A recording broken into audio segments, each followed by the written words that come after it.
Сәлеметсіздер ме? Менің есімім Сәрсенова Жанар Төреханқызы. Менде үйде Samsung 6,5 килограммдық стиральный машина. Осы машина жаңа істемей қалды. Өйткені мына біреу жанып қалды. Замоктың цветі. Мынаны қосам, қосылады, барлығы жанады. Бірақ мынау айналмайды, мынау ауыспайды, түк те болмай қалды. Суда берат етпейді. Содан шошыдым, бұған не болды деп. Содан ары жұқыдым, бері жұқыдым.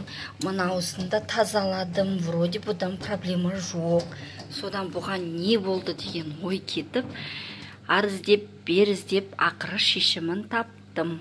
Оның шешімі мынау екен. Температура және аджим дегенді 5-6 секунд басып тұратын болса, мына замок тық етіп ашылады екен.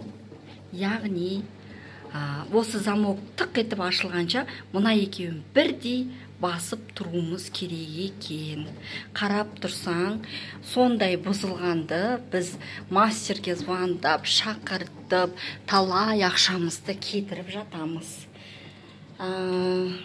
Сондықтан да осындай дүниелерді қазақша түсіндіретін өзім болайыншы деп сіздерге түсіндіріп жатқаным. Ақпарат қызықты болып, сіздерге пайдалы болған болса, менің каналыма жазыла кетіңіздер. Тыңдағандарыңызға рахмет.